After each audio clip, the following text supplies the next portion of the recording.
Bonjour, nous voici donc au Pige de Creil avec, je te laisse te présenter. Sonia. Ça fait combien de temps que tu travailles pour le Ça Pige? fait 8 ans que je travaille pour le Pige, depuis novembre 2010.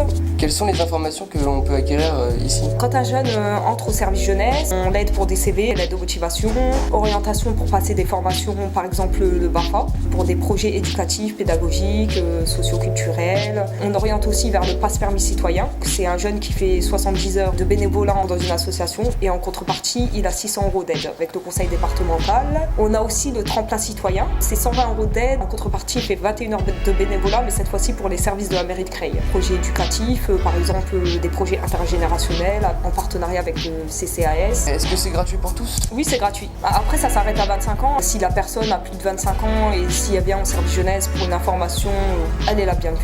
Est-ce que je peux venir ce rendez-vous? Oui, en fait, les ouvertures au public, c'est lundi après-midi, mardi toute la journée, de 9h30 à midi et de 13h30 à 18h, mardi et mercredi.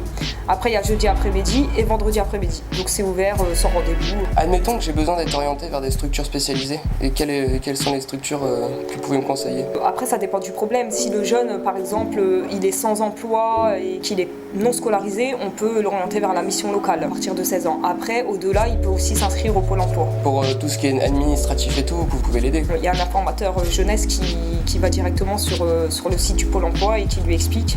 Il y a un accompagnement personnalisé, individualisé. Si le site est perdu, n'hésite pas à venir. Voilà.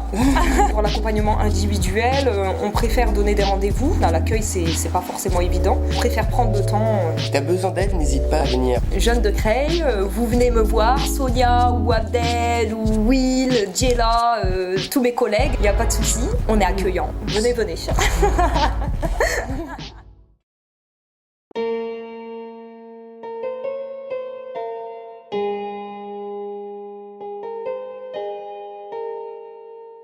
Donc nous voici avec Sidi qui a organisé ce projet-là. Comment t'es venue l'idée? Moi là-bas je suis animateur social en formation et dans le cadre en fait de mon projet de formation, je suis censé monter en fait un projet que le public j'accompagne. Moi après je me suis dit pourquoi pas leur donner l'occasion de s'exprimer puisque on a toujours tendance à négliger les personnes en situation de handicap. Pour moi c'était l'occasion qu'ils s'expriment. Je me suis dit pourquoi pas partir sur un projet d'expression sympa autour du slam. Comme pour moi le slam c'est vraiment de la poésie, c'est vraiment un moyen d'expression. Non, franchement c'est top parce que c'est grâce à toi que ça change un petit peu, ça bouge, tu vois, que les esprits peuvent se changer. Tu comptes le refaire? Oui, si j'ai l'occasion de le refaire, je le referai avec plaisir. Donc je sais qu'il y a une demande des participants en fait de ce projet qui veulent pérenniser en fait cette action-là. J'espère être diplômé et pouvoir mettre en fait plusieurs actions de ce type-là dans les futures structures dans lesquelles je vais travailler. Et j'ai le projet aussi de rester en contact avec le foyer l'étincelle et ces résidents-là pour monter en fait d'autres actions de ce type-là. En espérant que toutes les conditions soient réunies pour vraiment faire un projet de ce type-là et pérenniser ce projet-là.